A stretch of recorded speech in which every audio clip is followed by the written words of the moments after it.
우리가 오늘 살펴볼 에스겔의 예언이 선포된 때를 신학자들은 예루살렘이 멸망하기 약 4년 전 정도로 생각을 하고 있습니다. 예레미야나 에스겔 동시대에 하나님의 말씀을 선포한 것임을 우리가 알 수 있어요. 예레미야는 민족적인 죄에 대해서 집중적으로 그렇게 우상숭배하며 하나님의 뜻을 따르지 아니하고 사람의 뜻을 좇아서 사람의 생각을 쫓아가는 유다를 예루살렘을 책망하였다고 한다면 에스겔은 좀 더 날카롭습니다. 우리가 댁에서 만약에 에스겔 22장을 읽어보게 되면 먼저 선지자들의 죄를 집중적으로 지적을 합니다. 제사장의 하나님 앞에서 불의함을 지적을 합니다. 그리고 통치자들과 방백들의 부정, 부패를 지적을 합니다. 아주 세밀하게 각 계층별로 또 하나님께서 맡겨주신 일종의 분량별로 정확하게 죄를 지적하는 에스겔을 볼 수가 있습니다. 거기에다가 일반 백성들 가운데서는 있는 자가 없는 자를 그렇게 박해하고 오히려 더 수탈하는 그런 장면을 에스겔 선지자가 22장에서 아주 자세하게 묘사하고 있습니다. 한마디로 말씀을 드린다면 22장 주제만 가지고 이야기한다 할지라도 하나님의 백성들의 총체적인 타락, 이렇게 제가 주제를 정할 수가 있습니다. 중요한 말씀이 하나님의 백성이라는 거예요. 예를 들면 우리가 선지자들은 돈을 받고 복수를 행하고 제사장들은 재물을 위하여 하나님 앞에 거룩한 제사장의 사명을 본능적으로 본질적으로 감당하는 것이 아니라 편견에 의해서 제사를 감당하게 되는 등 여러 가지 영적인 부패, 영적인 지도자들의 부패, 그 다음에 요즘 말로 얘기하면 정치가들은 정치가들로 부패, 그 다음에 서민들은 경제적인 자본주의 사상을 일종의 빌미로 해서 있는 자가 가진 자들이 오히려 더 없는 자들을 수탈하는 상태, 이런 상태예요. 그런데 중요한 건 하나님의 백성들이 그렇게 타락했다는 것입니다. 이것을 생각해 보면 오늘날 대한민국의 사회와 저는 이 에스겔 22장이 너무도 일치한다, 이렇게 생각을 하고 있습니다. 예수 그리스도를 믿는 하나님의 사람들이 이런 말씀 하시지 않습니까? 바닷물이 염분이 사실은 3% 정도밖에 되지 않는다고 그래요. 많이 잡는 사람은 6%까지 잡는데 실제적으로는 약 3%라고 합니다. 3%의 염분이 온 바닷물을 짜게 하고 있는데 우리 예수 믿는 사람들이 오히려 더 에스겔 시대처럼 돈에 의해서, 그 다음에 자신의 어떤 정치적인 입지를 위해서, 그 다음에 더 크고 더 성공적인 세상에서 삶을 위해서 믿지 않는 자들보다도 더 타락한 세상을 우리가 바라보는 것과 동일하다, 이렇게 말씀을 드리고 싶습니다. 이런 가운데서 하나님께서 더 이상 예루살렘의 타락을 보시고 계실 수가 없어서 예루살렘을 향한 진노와 심판의 메시지를 전하게 되신 것입니다. 그런데 하나님께서 이렇게 심판의 메시지를 전하시면서도 기다리고 찾고 계신 것이 있었어요. 한 사람입니다. 어떤 사람이냐면 우리가 본문에 읽었던 대로 예루살렘 성을 위하여서 그 성을 쌓고, 성을 쌓을 수가 없으면 무너진 데를 막아설 수 있는 사람을 하나님이 찾고 찾았어요. 그런데 한 사람도 찾지 못해서 하나님께서 유다와 예루살렘을 멸망시키기로 하신 것입니다.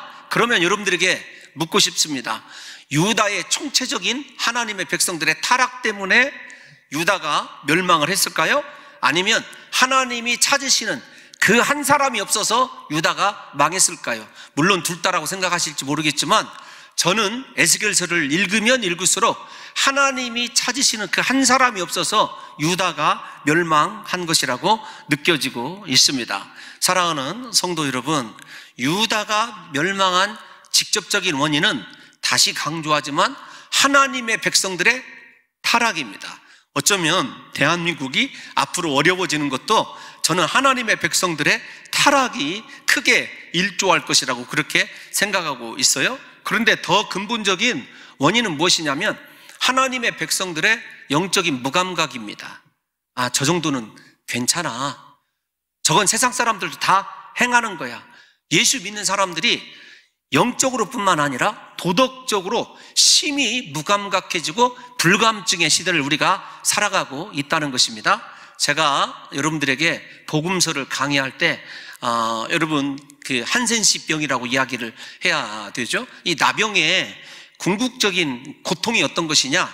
무감각이라는 거예요. 자신의 코가 떨어져 나가고 손가락이 떨어져 나가도 여러분 피가 철철 나도 절대로 그 고통을 느낄 수 없다는 것이 그들에게 가장 큰 문제이고 두려움이거든요. 그런데 오늘날 한국 교회 그리고 한국의 사랑하는 귀한 성도들을 바라볼 때 우리가 너무도 영적으로 나태해져 있고 하나님과의 관계는 어떠하든지 세상에서만 성공하고 잘 나가면 축복받은 것이냐 은혜 받은 것이냐 그렇게 보여지는 이 시대가 에스겔 시대와 동일하게 느껴지는 것입니다. 그러함에도 불구하고 우리에게 양날의 검입니다만은 양날의 검이라는 표현이 적절할지는 모르겠습니다만 하나님이 찾으시는 그 한 사람 성을 다시 쌓고 성을 쌓지 못하면 무너진 데를 자신의 온몸으로 막을 수 있는 한 사람이 있다면 소망이 있는 거예요. 그런데 저는 오늘 새해 첫 주 오후 예배를 이렇게 에스겔 선지자를 통해서 여러분들에게 드리는 목적이 있습니다. 우리 교회가 그런 사람이 되자. 우리 사랑하는 성도들이 그 한 사람이 된다고 한다면 이 나라 이 민족을 구원할 수 있다라는 것입니다. 그런 의미에서 사랑하는 성도 여러분들과 제가 곰곰이 고민을 해봤으면 좋겠어요. 나는 어떠한 사람인가? 하나님이 찾으시는 그 한 사람이 내가 될 수 있고 내가 그 사람이라고 한다면 민족이 구원을 받는데 만약에 하나님이 우리 봉동중앙교회에 임재하셔서도 그 사람을 찾지 못한다고 한다면 이거보다 더 위기가 어디에 있을까? 그래서 오늘 이 본문을 통해서 우리 봉동중앙교회 귀한 성도들이 올 한 해 하나님이 그렇게 심판과 진노의 순간에도 그 한 사람을 생각하시면 진노와 심판을 멈출 수 있는 귀한 성도가 우리 교회인들 가운데 있기를 원하고 우리 교회가 이 시대를 그렇게 보호할 수 있는 하나님의 거룩한 사람들로 가득 차는 역사가 일어나기를 간절히 소원하면서 이 말씀을 선포하게 된 것입니다. 중요한 것은 30절을 띄워놔 주시면 하나님이 찾고 찾으시다라는 표현이 반복적으로 강조되고 있어요. 내가 그 가운데서 찾다가 찾지 못하였다. 얼마나 하나님의 안타까운 심정이 여러분 표현되고 있는지를 저와 여러분들이 곰곰이 생각해 봐야 한다는 것입니다. 하나님이 마지막 순간까지 예루살렘을 멸망하실 마지막 순간까지도 그 한 사람을 찾고 계셨다는 것입니다. 사랑하는 성도 여러분들이요, 저 심정은 사실은 우리가 창세기에서도 이따가 더 나옵니다만 하나님께서는 심판을 행하시기 전에 하나님의 마음을 알고 하나님께 나와 하나님의 뜻대로 간구할 수 있는 한 사람을 찾으시는 거예요. 제가 이제 그 한 사람이 어떤 사람이냐, 성을 쌓는 사람, 그리고 무너진 데를 막는 사람이 물리적으로 성을 쌓는 사람이 아니라, 물리적으로 무너진 데를 막아선 사람이 아니라 하나님의 마음을 깨닫고 하나님 앞에 애통하는 한 사람이라고 하는 것을 말씀드리고 있는 것입니다. 하나님께서 이 말씀을 많은 목사님들이 하나님께서 중보자를 찾으신다라고 하는 어떤 메시지들 때문에 유일한 중보자는 예수 그리스도 한 분밖에 없기 때문에 중보기도 혹은 중보자를 예수님 외에 다른 사람에게 적용해서는 안 된다라고 하는 신학적인 논란이 있어요. 저는 그것이 상당히 좀 안타깝습니다. 왜 그러냐면 말은 맞아요. 왜 그러냐면 디모데전서 우리가 2장 5절을 읽어보면 분명히 예수 그리스도만이 중보자시다라고 우리에게 말씀하고 있거든요. 제가 안 적어드렸어요. 일부러 한번 읽어드리면 이런 것입니다. 하나님은 한 분이시요 또 하나님과 사람 사이의 중보도 한 분이시니 곧 사람이신 그리스도 예수라. 예수 그리스도만 중보자예요. 근데 다시 좀 여러분 이 말씀을 정리하면 하나님이 그렇게 진노하고 계실 때 하나님의 진노의 마음을 막아서고 사람들을 위하여, 그의 백성들을 위하여 기도하실 중보자는 예수님 한 분뿐이다. 저 그 말에 여러분 격하게 공감합니다. 그런데 여러분, 이 말 때문에 중보 기도가 우리에게 적용되어야 되느냐 안 되어야 되느냐라고 하는 것은 안타깝다는 말이에요. 왜냐하면 우리가 디모데전서 2장 1절을 읽어보면 사람들을 위해서 예수님처럼 기도하는 것이, 디모데전서 2장 1절은 좀 띄워놔 주십시오. 한 번만 읽어볼까요? 시작. 그러므로 내가 첫째로 권하노니 모든 사람을 위하여 간구와 기도와 도고와 감사를 하되. 아멘. 여러분, 중요한 건 도고라는 말 때문에 그래요. 사람들을 위하여 대신하여 기도하는 것, 저것이 도고이거든요. 그래서 중보기도라는 말은 절대 써서는 안 되고 도고라는 말을 써야 된다라고 하는 사람들이 있더라고요. 설교를 준비하면서 제가 어떤 생각이 들었냐면은, 중보와 도구를 이렇게 정확히 구분해서 이해하는 것도 좋을 수 있습니다. 그런데 저는 다른 사람을 위하여 기도하는 것은 용어의 문제가 아니라 예수님 닮은 마음이라고 생각을 하는 거예요. 예수님을 우리가 닮아간다고 한다면 예수님의 그 마음을 품고 공동체를 위하여 혹은 형제 자매를 위하여 애끓는 마음으로 기도하는 것이 얼마나 중요하냐라고 하는 것이 더 우리에게 분명하게 이해가 되어야 되지, 도고냐 중보기도냐 이것 가지고 논란을 일삼는 것은 저는 바람직 않다는 생각을 하게 된 것입니다. 예수님처럼 하나님과 사람 사이에 영혼을 불쌍히 여기며 기도하는 그 사람이 중보자이신 예수님을 닮은 사람이고, 하나님은 예수님의 마음으로 백성들을 불쌍히 여겨 하나님께 나아가 탄원하는 그 한 사람을 찾고 계시고, 그 사람을 에스겔서에서는 파수꾼이다, 혹은 성을 쌓는 사람이다, 무너진 데를 보수하는 사람이다, 이렇게 표현을 하고 있더라고요. 그러니까 사실은 다시 강조를 하지만 하나님께서 찾으시는 사람은요, 하나님의 마음을 알아서 백성들의 죄를 대신해서 간절히 예수 그리스도의 마음을 가지고 회개하는 그 한 사람을 주님이 찾으시는 것이라는, 찾고 계시다는 것입니다.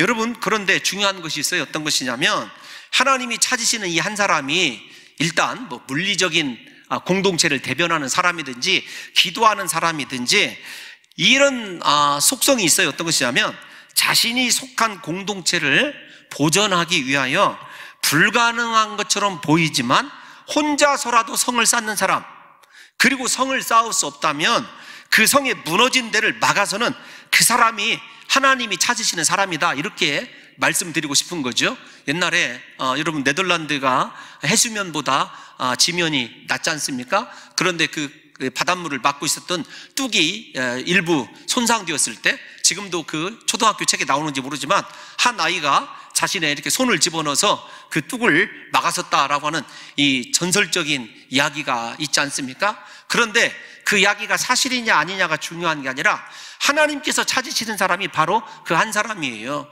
예를 들면 우리 공동체에 위기가 와서는 안 되지만, 위기가 왔을 때 성을 버리고 탈출하고 세상의 방법으로 그 성을 지키고자 노력하는 것이 아니라 하나님께 나아가서 이렇게 성을 온 마음으로 보수할 수 있는 사람, 그리고 무너진 데를 자신의 능력으로 보수할 수 없으면 자신 혼자서라도 지킬 수 있는 사람이 이 시대에 과연 우리 교회에 존재하느냐라고 하는 것입니다.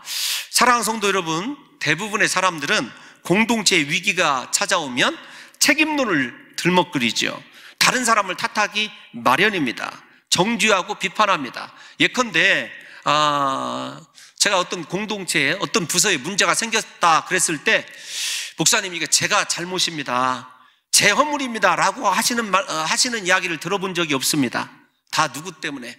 옆에 있는 김 집사 때문에. 그런 경우가 참 허다하더라고요. 그런데 참 지금까지 목표를 하면서 우리 장로님들께 감사한 것은, 위기가 있든지 우리가 하나님의 은혜로 가든지 어떤 책임론을 가지고 다른 사람에게 탓하는 것을 한 번도 들어보지 못했다는 것입니다. 우리는 정말로 원팀이에요. 한 팀이에요. 이것이 저 목표 마치는 날까지, 아니 주님 오시는 날까지 우리 교회에서 계속되기를 바라는데, 사랑하는 성도 여러분, 생각해 보십시오. 어떤 우리가 공동체에 문제가 생겼을 때 다른 사람을 비판하고 정죄하기는요 너무 쉽습니다. 그런데 그 공동체의 문제를 하나님의 시각으로 바라보면서 내가 이 공동체를 위하여 희생해야 되겠다, 내가 막아서야 되겠다, 내가 무너진 데를 보수해야 되겠다고 생각하는 스스로의 공동체의 성벽이 되고자 노력하는 사람은 찾아보기 어렵다는 것입니다. 사랑하는 성도 여러분, 다시 강조하지만 정죄하고 비판하고 남을 탓하는 것은요, 누구나 할 수 있습니다. 하지만 공동체를 위하여 자신의 모든 것을 희생하고 내가 막아서겠습니다, 내가 무너진 곳을 막고 있습니다, 이렇게 선언할 수 있는 성도는 이 시대에 찾아보기 어려운 것이죠. 유다가 다시요 멸망한 이유를 한번 깊이 생각해 보시고, 올 한 해 우리 사랑하는 성도 여러분들이 어떤 부서를 섬기든지 탓하고 책망하기보다는, 책임론을 들먹거리기보다는 하나님 앞에서 하나님의 마음으로 공동체를 위하여 이렇게 자기 자신의 온몸을 던져서 하나님 앞에 대신 회개하고 간구하고 자신이 할 수 있는 모든 노력을 다할 수 있는 재직, 다할 수 있는 교사, 다할 수 있는 찬양대, 우리 모든 선교회가 된다고 한다면 우리 교회 때문에 하나님께서 반드시 이 나라, 이 민족을 구원해 주시는 놀라운 역사가 일어나게 될 줄로 믿습니다. 여러분, 하나님께서 원하시는 성을 쌓으며 무너진 데를 막아서는 그 한 사람을 저는 에스겔서를 보게 되면 기도하는 사람이다, 파수꾼이다, 보수자다, 이런 단어가 나오기 때문에 하나님 앞에 기도하는 사람이라고 제가 단언한다고 그랬는데, 사실은 이런 마음을 가지고 기도한 사람들이 성경에 많이 등장합니다. 대표적인 사람이 누구입니까? 우리가 잘 아는 대로 모세입니다. 여러분, 이스라엘 백성들이 모세가 시내산에서 하나님의 말씀을 받고 있는 동안에 우상 숭배를 하죠. 금송아지 우상을 만들어서. 그럴 때 하나님께서 진노하셔서 이스라엘 백성들을 아주 멸하시려고 작정을 하십니다. 모세 한 사람만 남겨놓고 작정을 하시죠. 그럴 때 모세가 어떻게 중복기도 했습니까? 출애굽기 32장 32절을 다 같이 한번 읽어보도록 하겠습니다. 제가 읽어드릴게요. 그러나 이제 그들의 죄를 사하시옵소서. 그렇지 아니하오면 원하건대 주께서 기록하신 책에서 내 이름을 지워버려 주옵소서. 하나님은요, 모세의 이 기도에, 자신의 생명과 영혼까지 던진 이 기도에 응답하시고 이스라엘의 죄를 사하여 주셨습니다. 그러므로 사랑하는 성도 여러분, 이 장면을 바라보면서 시편 기자도 이렇게 동일하게 노래를 했어요. 시편 106편 23절입니다. 시편 106편 23절, 출애굽기에서 건너뛰어서 시편에 있는 말씀으로 한번 다 같이 읽어보겠습니다. 시작. 그러므로 여호와께서 그들을 멸하리라 하셨으나 그가 택하신 모세가 그 어려움 가운데에서 그의 앞에 서서 그의 노를 돌이켜 멸하시지 아니하게 하였도다. 아멘. 모세 한 사람 때문에 온 이스라엘 백성들이 살아나게 된 것이에요. 이렇게 한 사람의 하나님 앞에 탄원은, 하나님 앞에 자기 희생은 놀라운 역사를 일으키는 것입니다. 공동체도 마찬가지예요. 정말로 공동체를 사랑하고 영혼을 사랑하기 때문에 자기 자신을 내던질 수 있는 한 사람만 있다면은요, 분명히 그 기관 부흥하게 되어 있고 그 교회 부흥하게 되어 있다는 것입니다. 여러분, 비슷한 사람이, 모세와 비슷한 사람이 우리가 로마서를 강해를 통해서 배웠으니까 사도 바울 아닙니까? 자신의 동족인 유대 백성들을 구원하고자 사도 바울이 로마서 9장 1절에서 3절을 보게 되면 이렇게 기도하죠. 우리 다 같이 한 번만 읽어보겠습니다. 시작. 내가 그리스도 안에서 참 말을 하고 거짓말을 아니하노라. 나에게 큰 근심이 있는 것과 마음에 그치지 않는 고통이 있는 것을 내 양심이 성령 안에서 나와 더불어 증언하노니, 나의 형제 곧 고륙의 친척을 위하여 내 자신이 저주를 받아 그리스도에게서 끊어질지라도 원하는 바로라. 아멘. 모세의 마음이나 바울의 마음이나 자기 자신을 저주 가운데 던져서라도 그렇게 자기를 핍박하고 박해하는 사람 아닙니까? 모세도 마찬가지고 바울도 마찬가지예요. 자신의 생명을 던져서 보호하고 막고자 했던 사람들이 모세를 선대하거나 바울을 아주 높여준 사람들이 아니라는 거예요. 핍박하고 박해하고 틈만 나면 돌을 집어서 던지려고 했던 사람들입니다. 그런데 그들을 위해서 하나님의 마음, 그들을 불쌍히 여기는 하나님의 마음이 보이니까 그들을 대신하여 하나님께 홀로 나가서 그렇게 기도로 성을 쌓고 무너진 데를 보수하고 싶은 영적인 열심이 생겨난 거죠.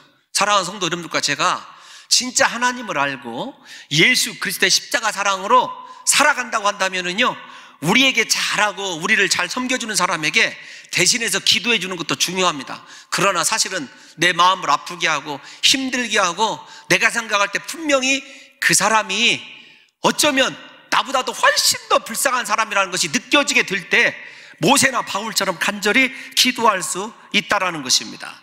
사랑하는 성도 여러분들이요, 하나님의 마음을 아는 사람들은요, 다른 것으로 하나님께 나아가기보다는요, 기도로 나아갑니다. 그래서 이렇게 바울과 모세처럼 자신의 온 영혼을 하나님 앞에 걸고 하나님의 마음을 이해하여서 그렇게 자기 자신을 핍박하는 사람을 위해서 기도하는 거죠. 대표적인 기도자가 또 있지 않습니까? 아브라함입니다. 자기 자신을 서운하게 하고 자기의 마음을 아프게 하여서 먼저 귀한 목초지를 선택해서 나간 롯을 생각해 보십시오. 그런데 롯이 속해 있는 소돔과 고모라가 멸망한다고 그러니까 창세기 19장 29절을 한번 읽어보겠습니다. 시작. 하나님이 그 지역의 성을 멸하실 때, 곧 롯이 거주하는 성을 엎으실 때에 하나님이 아브라함을 생각하사 롯을 그 엎으시는 중에서 내보내셨더라. 아멘. 아브라함이 어떻게 했죠? 하나님 앞에 의의를 놓고 여러 차례 기도를 하십니다.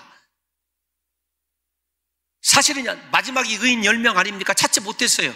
그런데도 하나님께서 아브라함의 그 마음을 살피시고 조카 롯을 불쌍히 여기는 그 마음을 가지고 아브라함의 기도 때문에 롯이 구원을 받게 되는 것을 생각해 보십시오. 사랑하는 성도 여러분들이요, 저와 여러분의 신앙의 수준이 아브라함이 되어야 되고 모세가 되어야 되고 사도 바울이 되어야 되는 것은 너무나 당연합니다. 올 한 해 사실은 이번 첫 주가 재직 헌신 예배를 드리는 주이거든요. 그래서 기도의 시리즈를 이어오면서 어떤 면에서 죄송합니다. 공통점을 찾을 수 있다가 에스겔을 선택한 것이 바로 이런 문제이거든요. 우리에게 인성을 초월해서 하나님의 마음을 가지고 기도해주고 용서해주고 사랑을 베풀고 오히려 나를 핍박하는 그 사람을 대신해서 내 영혼을 저주의 자리로 내려놓을 수 있는 성도가 재직들이 가득하다고 한다면 우리 교회가요, 지금도 부흥하고 있지만 하나님께서 더 크고 놀라운 일들을 이루실 수 있는 교회로 사용해 주실 것이라고 믿고 있는 것입니다. 사실 여러분, 이 에스겔 선지자는요, 여러 곳에서 하나님 앞에 기도할 것을 강조하고 있어요. 제가 여러분들에게 다시 말씀을 드리지만 재직 헌신 예배가 아니다 할지라도 우리 사랑하는 재직들과 온 성도들이요, 기도로 자기 자신의 공동체를 지킬 수 있는 사람이 되었으면 하는 마음 때문에 이렇게 설교를 이어가고 있는데요, 에스겔서를 읽어보면 하나님께서 그토록 기도를 강조하셔요. 기도하는 사람이 진짜 나라를 사랑하는 사람이고 민족을 구원해낼 수 있는 사람입니다. 그래서 에스겔 대표적인 기도 본문을 한번 찾아보려고 그러는데 잘 아시는 말씀이에요. 길지만 한번 읽어보려고 그럽니다. 에스겔 36장 34절에서 36절입니다. 시작. 전에는 지나가는 자의 눈에 황폐하게 보이던 그 황폐한 땅이 장차 경작이 될지라. 사람이 이르기를 이 땅이 황폐하더니 이제는 에덴 동산같이 되었고 황량하고 적막하고 무너진 성읍들의 성벽과 주민이 있다 하리니, 너희 사방에 남은 이방 사람이 나 여호와가 무너진 곳을 건축하며 황폐한 자리에 심은 줄을 알리라. 나 여호와가 말하였으니 이루리라. 아멘. 아멘. 황폐한 유다의 회복을 이야기합니다. 그런데 저렇게 회복을 약속하셨던 하나님께서 37절 한 번 더 읽으셔야 됩니다. 37절 한번 읽어보겠습니다. 죄송합니다. 37절까지 말고요, 제가 39절인 것 같은데, 아니 37절 다 같이 일단 한번 읽어보겠습니다. 죄송해요. 37절 시작. 주 여호와께서 이같이 말씀하셨느니라. 그래도 이스라엘 족속이 이같이 자기들에게 이루어 주기를 내게 구하여야 할지라. 아멘. 뭐라고요? 내게 구해야, 기도해야 이루어진다는 것입니다. 하나님이 약속의 말씀을 주셨음에도 불구하고 저 말씀을 우리에게로 좀 적용을 해보면 하나님은 우리를 다 축복해 놓으셨어요. 회복도 약속해 놓으셨습니다. 그런데 우리가 어떻게 해야 그 축복이 실현되냐면 기도해야 되는 거예요. 그래서 재직들뿐만 아니라 올 한 해 정말 나는 하나님만이 내 인생의 답입니다, 나는 하나님만이 내 삶을 고칠 수 있다라고 절박한 사람들은요, 기도하시면 하나님께서 약속해 놓으신 그 축복을 반드시 누리게 될 줄로 믿습니다. 이렇게 기도가 중요해요. 그래서 에스겔 선지자는 에스겔서 곳곳에 하나님 앞에 기도하는 자들에게 주실 응답을 약속해 놓고 있다는 것입니다. 에스겔 선지자만 그렇습니까? 아닙니다. 예수님께서도요, 제자들에게 기도가 얼마나 중요한지 기도 응답에 대한 약속을 이렇게 해주셨어요. 요한복음 14장 13절에서 14절, 죄송합니다, 많이 읽으라고 해서요, 같이 한번 읽어보겠습니다. 다시 시작. 너희가 내 이름으로 무엇을 구하든지 내가 행하리니 이는 아버지로 하여금 아들로 말미암아 영광을 받으시게 하려 함이라. 내 이름으로 무엇이든지 내게 구하면 내가 행하리라. 아멘. 여러분, 우리에게 이렇게 선지서뿐만 아니라 또 예수님조차도 기도하면 반드시 하나님께서 행하시고 들어주실 것을 우리에게 약속해 주셨습니다. 그러므로 사랑하는 성도 여러분들도 올 한 해 기도를 통해서 사랑하는 성도 여러분들에게 예비되어 있는 인생의 모든 축복이 다 허락되어지는 역사가 있을 뿐만 아니라, 공동체적으로 보면 어떤 사람이 공동체를 가장 사랑하는 사람이냐면, 공동체를 위하여 힘들고 고통스러워도 기도로 모든 사람들의 반대와 또 때로는 핍박까지도 감싸면서 하나님의 심정으로 그렇게 성을 쌓고 기도로 무너진 데를 막는 사람이 하나님께서 찾으시는 그 사람이라는 사실을 깨달으셔서 우리 교회가 올 한 해 기도를 통해서 성도들은 허락되어진 모든 축복을 누리고, 우리 교회가 기도를 통해서 공동체가 무너진 데 없이 하나님께서 다 사랑하시고 함께 임재하셔서 영광 받으시는 놀라운 역사만 있으시기를 예수님의 이름으로 축원합니다. 여러분, 제가 오래전에 이 캐나다 리젠트라고 하는 그 세미너리가 있어요, 신학교에. 이 사람 때문에 제가 한번 방문한 적이 있습니다. 신학교에 방문을 해서 약 3주간 머무른 적이 있는데, 누구냐면 유진 피터슨이에요. 유진 피터슨 얼마 전에 소천하셨거든요. 우리 부목사님들이 잘 아시는 분인데, 그분이 한 교회에서 30년 동안 무려 사역을 했어요. 그런데 그 교회 이름이 참 재밌습니다. 어떤 거냐면 Christ Our King Presbyterian Church예요. 그러니까 예수 그리스도가 왕이신 교회, 그런 교회에서 30년 동안 여러분 목회도 하셨고, 그렇게 밴쿠버에 있는 리젠트 세미너리에서 교수로 사역했던 대단한 영성 신학자입니다. 그런데 그분이 여러분 응답하는 기도라는 책이 있어요. 그 책에 보면 기도에 대해서 이렇게 정의를 했습니다. 기도는 무엇을 하거나 무엇을 얻기 위한 도구가 아니라 존재하고 존재되어 가기 위한 도구이다. 여러분, 이 말이 참 의미심장하게 와 닿았어요. 그리고 하나 더 정의하기를, 기도는 우리가 하나님의 일에 동참하기 위해서 사용하는 도구다. 그러니까 여러분, 기도는요, 우리를 하나님께서 원하시는 존재로 만드는 것이 기도예요. 그리고 하나님의 일에 동참하게 하는 것이 기도라는 것입니다. 그러니까 다시 단순하게 여러분들에게 앞에서 읽어드린 말씀을 잘못 적용할까 봐 그렇게 말씀을 드리는 거예요. 예를 들면 어떤 금나오라 뚝딱 우리에게 필요한 것을 공급받는 것이 기도일 수도 있어요. 그런데 진짜 기도의 능력은요, 우리를 하나님 사람이 되게 만들어요. 하나님의 마음을 알게 하고, 하나님의 입장에서 영혼도 바라보고 공동체도 바라보고, 내가 이렇게 어려운 공동체 가운데서 어떤 존재로 살아가야 되는가를 깨닫게 해주시는 것이 기도이거든요. 그러니까 기도하는 사람은요, 무엇보다도 일단의 축복을 많이 받고 응답을 많이 받는 것, 그것도 중요하지만 하나님이 원하시는 그 사람으로 어느 순간인가 변화되어 가고 있다는 것입니다. 저는 우리 봉동 중앙교회 성도들이 올 한 해 기도를 통해서 여러분들이 원하는 것들이 다 허락되어지는 놀라운 역사도 분명히 일어나야 됩니다. 할렐루야, 일어날 줄로 믿습니다. 기도의 자리에서 앉기만 하면 하나님께서 여러분들을 만나주시고 응답해 주실 줄로 믿습니다. 더 중요한 기도의 목적, 우리가 하나님이 원하시는 하나님의 존재로 저와 여러분들이 변화되어 가고 세워져 감으로 말미암아 우리 공동체를 바라보실 때 하나님이 하나님 닮은 우리를 바라보시고, 그렇게 저와 여러분들을 은혜 가운데서 지켜주시고, 하나님께서 혹시 진노하셨더라 할지라도 하나님께서 그 진노를 처리하시는 놀라운 역사가 일어나도록 부디 우리 사랑하는 성도 여러분들과 제가 올 한 해 다른 것 아닙니다. 기도가 능력입니다. 기도를 통해서 여러분의 인생이 그렇게 하나님이 찾으시는 존재적 변화가 있을 뿐만 아니라 하나님께서 여러분들에게 허락해 놓으신 모든 축복을 다 누리시고, 여러분 우리 봉동중앙교회라고 하는 공동체를 생각하셨을 때 탓하고 책임론을 들먹거리는 것이 아니라, 내가 그 무너진 곳이 있다면 남들이 원하지 않는 곳이라 할지라도 그곳에서 애끓는 하나님의 심정을 가진 기도로 우리 공동체를 지켜냄으로 말미암아 하나님의 진노와 책망이 아닌 하나님의 위로와 하나님의 회복이 허락되어 있는 놀라운 공동체를 이루어 가시기를 예수님의 이름으로 축원합니다.